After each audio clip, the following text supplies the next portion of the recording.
ધારાસભ્ય ગોપાલ ઇટાલિયા, ચૈતર વસાવા સહિત અનેક નેતાઓ ગાંધીનગર પહોંચ્યા હતા. મુખ્યમંત્રીને ખેડૂતોના મામલે રજૂઆત કરી હતી અને આજે કેબિનેટમાં ખેડૂતોને જે પ્રકારે આ રાહત પેકેજ આપવામાં આવ્યું હતું તે મામલો ચર્ચાયો છે અને પ્રવક્તા છે તેમનું નિવેદન પણ સામે આવ્યું છે.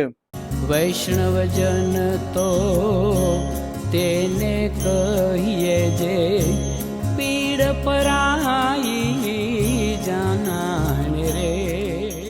નમસ્કાર, આપ જોઈ રહ્યા છો નવજીવન ન્યૂઝ અને હું છું આપની સાથે તોફિક ગાંચી. ગુજરાતમાં ખેડૂતોના મુદ્દે અત્યારે રાજનીતિ ચરમસીમા પર પહોંચી રહી છે.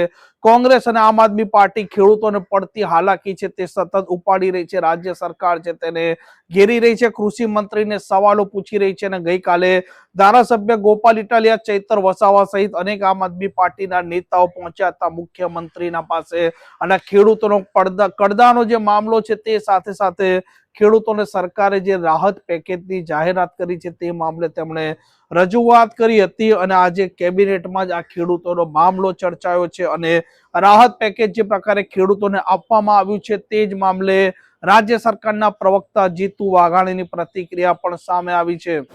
કમોસમી વરસાદ,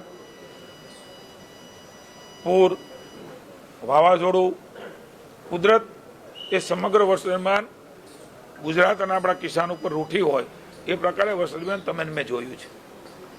એવા વખતે રાજ્યની સરકારે ખૂબ સંવેદનાથી પેકેજ આપ્યું. લગભગ 11,000 કરોડનું પેકેજ, 10,000 કમોસમી અને ઉત્તર ગુજરાત વાવ-થરાદ સહિત 1,100 કરોડ, 11,000થી પણ વધારેનું પેકેજ, કરોડનું પેકેજ એ સૌપ્રથમવાર દેશમાં ગુજરાતમાં અપાણું છે, ખેડૂતો માટે અપાણું છે. એવા વખતે એક ચર્ચા હતી રવિ પાકનું શું થશે, ખેડૂત કેવી રીતે રવિ પાકમાં એ વાવેતર કરી શકશે, આર્થિક એની પરિસ્થિતિ કેવી થશે. મને આનંદ છે કે રાજ્યની ભૂપેન્દ્રભાઈની સરકારે મારા કૃષિ વિભાગે, હું કૃષિ વિભાગના અધિકારીઓને પણ અભિનંદન આપું છું કે જે પ્રકારે પેકેજ આપ્યું જેના કારણે નાની મોટી રકમ એમને મળી. ખરીદી 15,000 કરોડની શરૂ કરી, સીધા ખાતામાં પૈસા આપ્યા. આ ઐતિહાસિક નિર્ણય પણ પહેલી વખત આપ સૌના માધ્યમ દ્વારા હું કહું છું, ભૂતકાળમાં ક્યારેય કોઈ દેશમાં કોઈ રાજ્યમાં થયો હોય એ પ્રકારે ખરીદીને એના ખાતામાં પૈસા, એમના કારણે મને જણાવતા આનંદ થાય છે. ગયા વર્ષ કરતાં 72,450 મેટ્રિક ટન ડીએપી વધારે સપ્લાય કરવામાં આવ્યું છે. આપ સૌ જાણો છો કે ડીએપી એ પ્રાથમિક, જ્યારે બીજ રોપીએ છીએ ત્યારે એ પ્રાથમિક ખાતરની જરૂરિયાત છે. એ પછી યુરિયા, એ પછી અલગ અલગ પ્રકારના જે ખાતરો છે એનો ઉપયોગ એ ખેડૂતો કરતા હોય છે. એટલે એનો અર્થ એ થાય છે કે રવિ પાકનું સિઝનનું વાવેતર એ રાજ્યમાં મોટા પાયે ખેડૂત કરી શક્યા છે. એક ચર્ચા એવી હતી કે શું કરશે, એના બદલે આનંદ છે કે ખેડૂતને બેઠો કરવા માટે રાજ્યની સરકારે એમની બાજુમાં રહી અને એમના કારણે ઓડી મોટી ફળશ્રુતિ મળી છે. એટલું જ નહીં, આગામી 15 દિવસનું મારા વિભાગે પ્લાનિંગ કર્યું છે મુખ્યમંત્રીશ્રીની સૂચનાથી.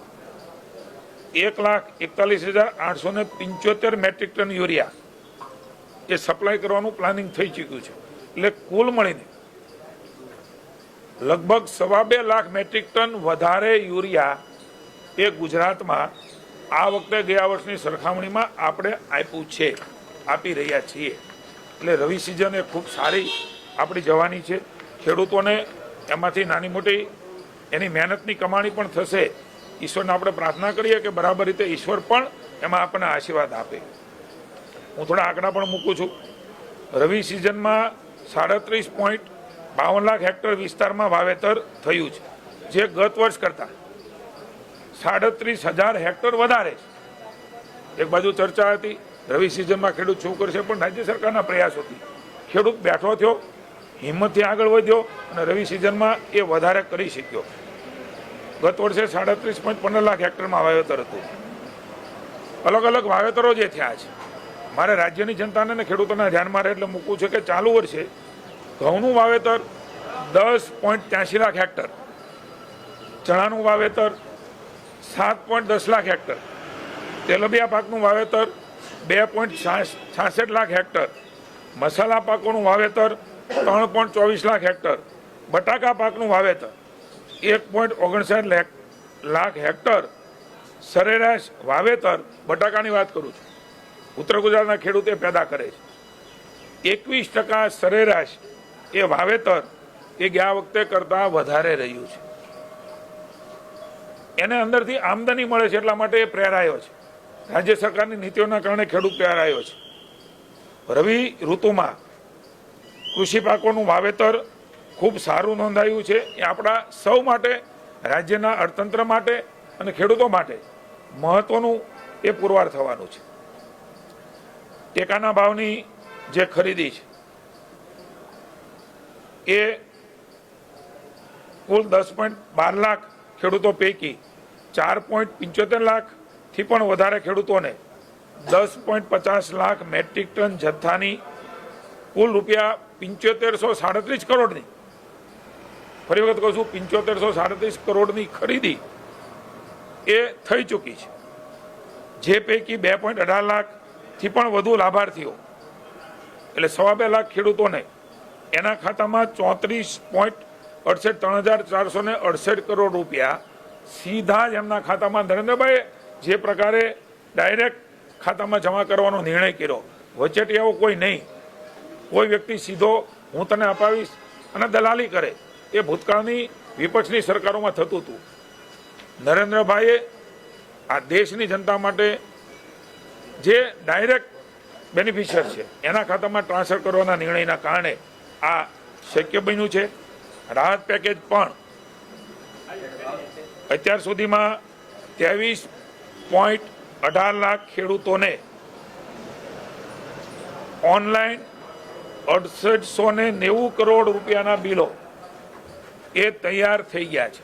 એનો અર્થ એવો થાય છે કે 24-48 કલાકની અંદર 6890 કરોડ રૂપિયા એ સીધા ખેડૂતના ખાતામાં, સૌથી મોટું કૃષિ રાહત પેકેજ, ઐતિહાસિક પેકેજ અને ખૂબ ઝડપથી આપવાનું પણ નિર્ણય એ થયો. એનો સીધો બેનિફિટ એ ખેડૂતોને થવાનો છે.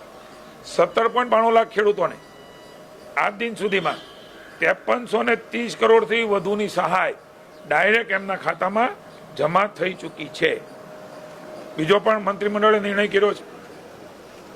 માનનીય ભૂપેન્દ્રભાઈ અને હર્ષભાઈના માર્ગદર્શન નીચે મારા વિભાગે ભારત સરકાર દ્વારા MSP પ્રાઇસથી અલગ અલગ ખરીદીઓ, ખેડૂતોની જણસ એ ખરીદી થઈ રહી છે. ચણા, તુવેરો એ હવે પાકવાની છે ત્યારે 8000 પ્રતિ ક્વિન્ટલ એ ભાવ ભારત સરકારે જાહેર કર્યો છે.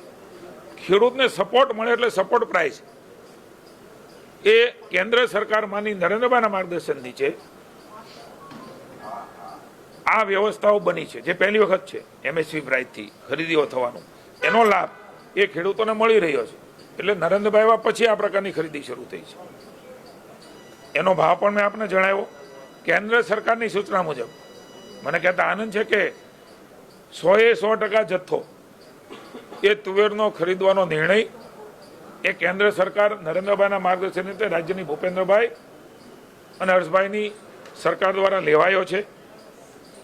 તારીખ 22/10/25થી 21/1/26 સુધી આ ખેડૂતોને ગ્રામ્ય કક્ષાએ ગ્રામ કેન્દ્રો દ્વારા આધાર ઓથેન્ટિકેશન એટલે થંબ ઇમ્પ્રેશન અથવા ફેસ